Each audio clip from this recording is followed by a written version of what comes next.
সবাইকে স্বাগত আমার এই চ্যানেলে। এবং আজকের দিনটা শুরু করছি আরও একটা নতুন ভিডিও নিয়ে। আপনারা সবাই কেমন আছেন? আজ আমরা আমাদের আলোচনা একটা সংবিধানের গুরুত্বপূর্ণ মজার বিষয়, অর্থাৎ মৌলিক অধিকার, অর্থাৎ ফান্ডামেন্টাল রাইট, সেইটা নিয়ে একটু আলোচনা করব। আচ্ছা, প্রথমে একটু ভাবুন তো, মৌলিক মানে কি? একদম গোড়ার জিনিস, তাই তো?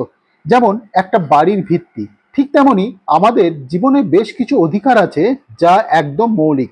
মানে এগুলো ছাড়া কিন্তু আমরা ভালোভাবে বাঁচতে পারবো না। আমাদের সংবিধানে এই অধিকারগুলোর কথা কিন্তু বলা আছে, যাতে সরকারও চাইলে এগুলো কেড়ে নিতে না পারে। একবার ভাবুন তো, বলতে চাইছেন সেটা আপনি বলতে পারছেন না। আপনি যেই ধর্মে বিশ্বাস করেন সেটা পালন করতে পারছেন না। আপনি কোনো একটা জায়গায় যেতে চাইছেন কিন্তু সেখানে যেতে পারছেন না। তাহলে কেমন লাগবে? নিশ্চয়ই খুব খারাপ লাগবে, তাই তো? এই খারাপ লাগা থেকেই আমাদের সংবিধান আমাদেরকে বেশ কিছু অধিকার দিয়েছে, যা আমাদের জীবনকে সুন্দর ও স্বাধীন করে তোলে। এবং আজকে আমার এই ভিডিওর মূল আলোচ্য বিষয় কিন্তু এইটাই, অর্থাৎ ফান্ডামেন্টাল রাইট। আমাদের দেশ ভারতবর্ষ, এবং এই ভারতবর্ষে যে সংবিধান রয়েছে সেখানে কিন্তু মোট 6টা প্রধান মৌলিক অধিকারের কথা কিন্তু বলা আছে। চলুন এক এক করে সেগুলো সহজ সরলভাবে জেনে নিই। সবার প্রথমেই আমরা আলোচনা করব সাম্যের অধিকার, অর্থাৎ রাইট টু ইকুয়ালিটি, সবাই সমান, যেটা লেখা আছে আর্টিকেল 14 to 18। সাম্য মানে কি? সাম্য মানে হলো সবাই সমান, আইনের চোখে সবাই সমান।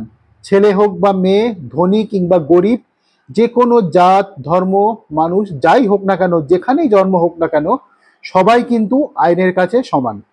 আইনের চোখে সমতা, যেটা অনুচ্ছেদ 14 অর্থাৎ আর্টিকেল 14-এ লেখা আছে, এর মানে হলো যদি দুজন মানুষ একই ভুল করে তাহলে আইন তাদের একই শাস্তি দেবে। এমন হবে না যে একজন ধনী বলে কম শাস্তি পেল আর আরেকজন গরিব বলে বেশি।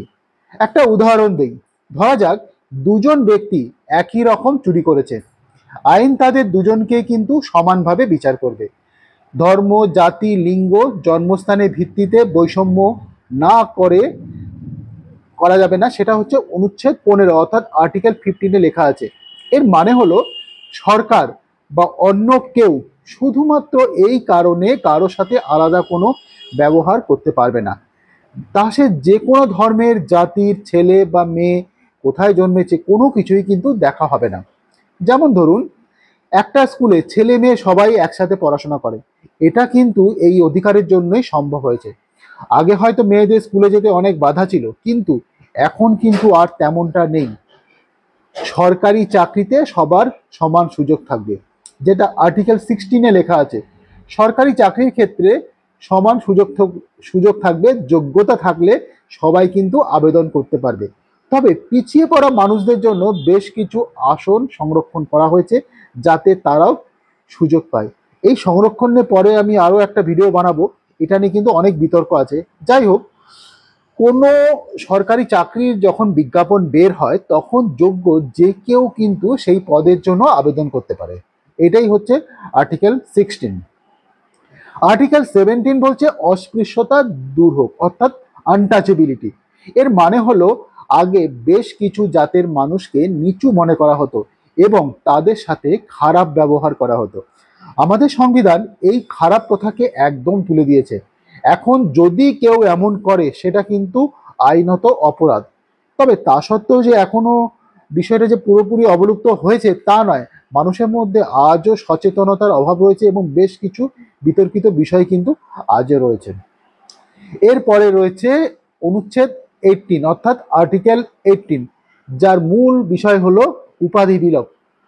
আগেকার দিনের রাজা বাদশাদের নানা রকম উপাধি থাকতো, যা সমাজে একটা ভেদাভেদ তৈরি করতো, অর্থাৎ একটা তফাৎ তৈরি করে দিত। সংবিধান কিন্তু সেই রকম উপাধি দেওয়া বন্ধ করে দিয়েছে। তবে পড়াশোনা বা সেনাবাহিনীর ক্ষেত্রে যদি কেউ বিশেষ কৃতিত্ব দেখায় তাহলে সরকার তাদের সম্মান জানাতে পারে, কিন্তু সেটা কোনো সামাজিক ভেদাভেদ তৈরি করার জন্য কিন্তু নয়। দুয়ে রয়েছে স্বাধীনতার অধিকার, অর্থাৎ রাইট টু ফ্রিডম, যেটা আর্টিকেল 19 to 22। স্বাধীনতা মানে আমার যা ইচ্ছে তাই করতে পারবো, তবে অবশ্যই অন্যের ক্ষতি না করে এবং আইনের মধ্যে থেকে। আর এই অধিকার আমাদের অনেক রকম স্বাধীনতা দিয়েছে। কথা বলা ও মত স্বাধীনতা, মত প্রকাশের স্বাধীনতা, যেটা অনুচ্ছেদ 19 অর্থাৎ আর্টিকেল 19(1)(a), আমরা যা ভাবি তা বলতে পারি, যা লিখতে পারি, ছবি এঁকে বা অন্য কোনোভাবে প্রকাশ করতে পারি। তবে আমরা এমন কিছু বলতে বা করতে পারি না যাতে দেশের ক্ষতি হয় বা দেশের অখণ্ডতা নষ্ট হয় বা দেশের একাত্মতা বা একত্রতা যাতে নষ্ট হয়। যেমন ক্লাসে শিক্ষকদের কাছে অনেকে প্রশ্ন করতেই পারে, নানা রকম মতামত জানাতে পারে, শিক্ষকরাও কিন্তু সেগুলো যথাসম্ভব উত্তর দেন। এটা কিন্তু বাক স্বাধীনতার মধ্যেই পড়ে, কারণ শিক্ষকদের কাছ থেকে কিন্তু আমরা সমস্ত কিছু ক্ল্যারিফিকেশন চেয়ে থাকি। শান্তিপূর্ণভাবে জমায়েত হওয়ার স্বাধীনতা, যেটা আর্টিকেল 19(1)(b)তে বলা আছে, আমরা কোনো অন্যায় কাজের বিরুদ্ধে বা নিজেদের দাবি জানানোর জন্য শান্তিপূর্ণভাবে একসাথে থাকতে পারি বা একত্রিত হতে পারি বা মিছিল করতে পারি।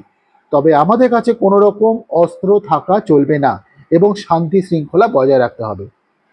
যেমন আমরা দেখেছি হয়তো কোনো বিষয়ে মানুষ একসাথে জমায়েত হয়ে প্রতিবাদ করে, এটা কিন্তু শান্তিপূর্ণ সমাবেশের অধিকার।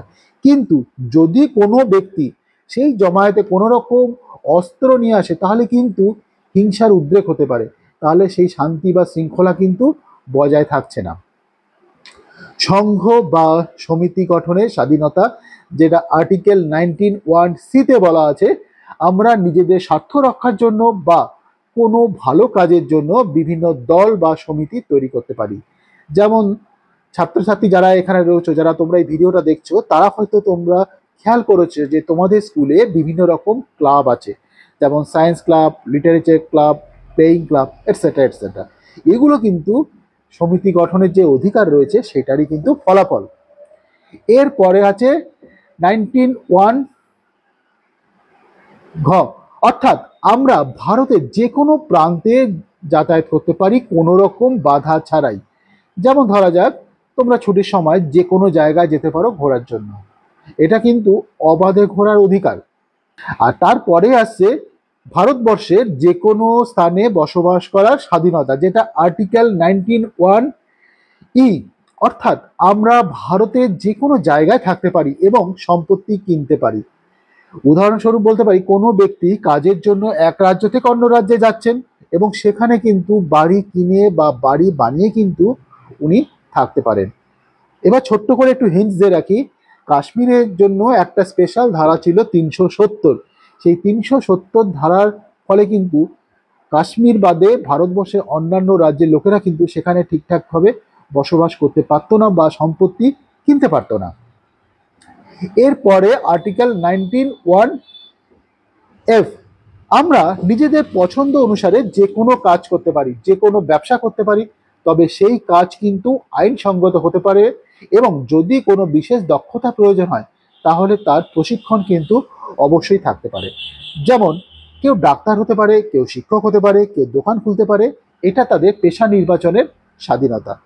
জীবন ও ব্যক্তিগত স্বাধীনতার অধিকার, যেটা আর্টিকেল 21-এ বলা আছে, আমাদের বাঁচার অধিকার আছে এবং আমাদের ব্যক্তিগত স্বাধীনতা কেউ কেড়ে নিতে পারবে না যতক্ষণ না আইনের কোনো সঠিক কারণ থাকে।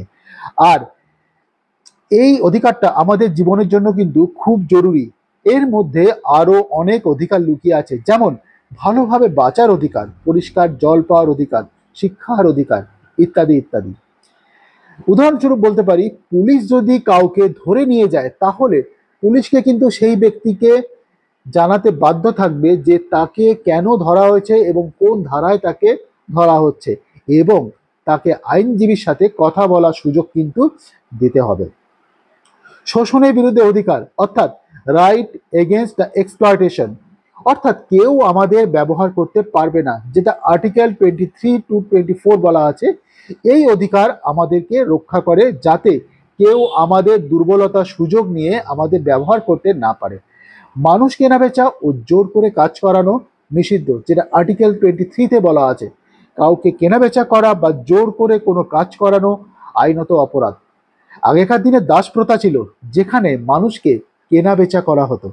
আমাদের সংবিধান কিন্তু সেই প্রথাকে বিলুপ্ত করেছে। অনেকেই হয়তো আপনারা দেখেছেন যে ছোট ছোট বাচ্চাদের দোকানে বা কারখানায় কাজ করতে বাধ্য করা হয়, এটা কিন্তু এই অধিকারের লঙ্ঘন এবং আইনত দণ্ডনীয়। এরপরে হচ্ছে আর্টিকেল 24। 14 বছরে কম বয়সী কোনো শিশুকে কোনো কারখানা, খনি বা অন্য কোনো বিপজ্জনক কাজে কিন্তু নিয়োগ করা যাবে না, কারণ ছোটদের পড়াশোনা করার এবং নিরাপদে বড় হওয়ার কিন্তু অধিকার রয়েছে। এই যে 14 বছর বলা হলো, এই 14 বছর কথাটা কিন্তু খুব ভাইটাল বা ইম্পর্টেন্ট, কারণ রাইট টু এডুকেশন অ্যাক্টের মাধ্যমে 14 বছর পর্যন্ত ভারতবর্ষের সকল বালক বালিকারা বিনামূল্যে শিক্ষার অধিকারী। ধর্মীয় স্বাধীনতা অধিকার, যেটা হচ্ছে right two freedom of religion, অর্থাৎ আমরা যে কোনো ধর্ম মানতে পারি বা যে কোনো ধর্ম চর্চা করতে পারি, যেটা আর্টিকেল 25 to 28-এ বলা আছে। ভারত একটা ধর্মনিরপেক্ষ দেশ, মানে এখানে সব ধর্মের মানুষ কিন্তু সমান। এই অধিকার আমাদের নিজেদের ধর্ম পালন করার এবং অন্যদের কাছে সেই ধর্ম প্রচার করার স্বাধীনতা দেয়। তবে আমরা কিন্তু এমন কিছু করতে পারি না যাতে অন্যের ধর্মে আঘাত লাগে বা দেশের শান্তি নষ্ট হয়। নিজেদের ধর্ম পালন ও প্রচারের স্বাধীনতা, যেটা আর্টিকেল 25-এ বলা আছে, প্রত্যেক নাগরিক তার ইচ্ছে মতো ধর্ম পালন করতে পারে এবং অন্যদের কাছে তার ধর্মের কথা বলতে পারে। উদাহরণস্বরূপ বলতে পারি যে বিভিন্ন ধর্মের মানুষ তাদের নিজেদের নিয়ম কানুন মেনে চলে, পুজো করে, প্রার্থনা করে, এটা তাদের ধর্মীয় স্বাধীনতার অধিকার। ধর্মীয় প্রতিষ্ঠান পরিচালনার স্বাধীনতা, যেটা আর্টিকেল 26-এ বলা আছে, প্রত্যেক ধর্মীয় সম্প্রদায় তাদের নিজেদের মন্দির, মসজিদ, গির্জা বা অন্য কোনো ধর্মীয় প্রতিষ্ঠান তৈরি করতে ও পরিচালনা করতে পারে। ধর্মের জন্য কোনো কর দিতে বাধ্য না করা, যেটা আর্টিকেল 27-এ বলা আছে। সরকার কোনো বিশেষ ধর্ম প্রচারের জন্য কারো কাছ থেকে জোর করে কর নিতে পারবে না। শিক্ষায় ধর্মীয় ভাব যোগ না করার স্বাধীনতা, যেটা আর্টিকেল 28-এ বলা আছে। সরকারি অনুদানে চলা কোনো শিক্ষা প্রতিষ্ঠানে কোনো বিশেষ ধর্মের শিক্ষা দেওয়া যাবে না এবং কোনো ছাত্রকে তার ইচ্ছার বিরুদ্ধে ধর্মীয় অনুষ্ঠানে যোগ দিতে বাধ্য করা যাবে না। সংস্কৃতি ও শিক্ষার অধিকার, অর্থাৎ cultural and the educational rights, আমরা নিজেদের সংস্কৃতি ও শিক্ষাকে রক্ষা করতে পারি, যেটা আর্টিকেল 29 to 30 বলা আছে। এই অধিকার সংখ্যালঘু, যাদের সংখ্যা কম, বিশেষ করে জৈন, বৌদ্ধ, পারসিক ইত্যাদি যারা সম্প্রদায় রয়েছে, যারা জেনুইন সংখ্যালঘু, তারা তাদের নিজস্ব ভাষা, সংস্কৃতি ও শিক্ষা প্রতিষ্ঠান রক্ষা করার অধিকার কিন্তু এই আইনের মাধ্যমে পেয়ে থাকেন। সংখ্যালঘুদের স্বার্থ রক্ষা, যেমন সংখ্যালঘু সম্প্রদায়ের মানুষরা তাদের নিজস্ব ভাষা, লিপি, সংস্কৃতি বজায় রাখতে পারবে। সরকার তাদের শিক্ষা প্রতিষ্ঠানে ভর্তি হওয়ার ক্ষেত্রে কোনো বৈষম্য করবে না, শুধুমাত্র ধর্ম, জাতি বা ভাষার কারণে। শিক্ষা প্রতিষ্ঠান তৈরি ও তা চালানোর অধিকার, যেটা আর্টিকেল 30-তে বলা আছে। সংখ্যালঘু সম্প্রদায়রা তাদের নিজেদের পছন্দের শিক্ষা প্রতিষ্ঠান তৈরি করতে ও পরিচালনা করতে পারবে, যাতে তারা তাদের সংস্কৃতি ও ভাষাকে ধরে রাখতে পারবে। সাংবিধানিক প্রতিকারের অধিকার, অর্থাৎ রাইট টু কনস্টিটিউশনাল রেমেডিস, যদি কেউ আমাদের অধিকার কাড়ে তাহলে আমরা আদালতের কাছে যেতে পারি, যেটা আর্টিকেল 32-এ বলা আছে। এই অধিকারটা বাকি সব মৌলিক অধিকারে কিন্তু রক্ষা কবচ। যদি সরকার বা অন্য কেউ আমাদের মৌলিক অধিকার কেড়ে নেয়, তাহলে আমরা সরাসরি হাইকোর্ট বা সুপ্রিম কোর্টের কাছে যেতে পারি। আদালত তখন আমাদের অধিকার ফিরিয়ে দেওয়ার জন্য নানা বিভিন্ন রকম আদেশ, অর্থাৎ রিট দিতে পারে। Doctor B.R.. আম্বেদকর, যিনি আমাদের সংবিধান তৈরির অন্যতম প্রধান কারিগর ছিলেন, তিনি কিন্তু এই অধিকারটিকে সংবিধানের হৃদয় ও আত্মা বলেছিলেন। তাহলে বন্ধুরা, এইগুলোই হলো আমাদের ভারতীয় সংবিধানের গুরুত্বপূর্ণ মৌলিক অধিকার, আর এইগুলো আমাদের সকলের জন্য খুবই দরকারি। আমাদের উচিত এই অধিকারগুলো সম্পর্কে জানা, এবং যদি কেউ আমাদের এই অধিকার কেড়ে নিতে চেষ্টা করে তাহলে তার বিরুদ্ধে আওয়াজ তোলা। মনে রাখতে হবে, অধিকারের সাথে সাথে আমাদের কিন্তু বেশ কিছু কর্তব্যও আছে। আমাদের দেশের আইন ও সংবিধানকে সম্মান করা এবং অন্যের অধিকারের প্রতি শ্রদ্ধাশীল হওয়া কিন্তু আমাদের সকলের দায়িত্ব। তাই আজকের আলোচনা আমি এখানেই শেষ করছি। যদি আপনাদের কোনো প্রশ্ন থেকে থাকে তাহলে অবশ্যই কমেন্ট বক্সে জানাতে পারেন, আর ভিডিওটা ভালো লাগলে অবশ্যই তো লাইক করবেন আর শেয়ার করে সকলকে দেখাতে ভুল করবেন না। এবং আমরা সকলে এই ভিডিওটা দেখার পর নিজেদের যে মৌলিক অধিকার সেটা সম্পর্কে আশা রাখছি সবাই আমরা সচেতন হব। ধন্যবাদ।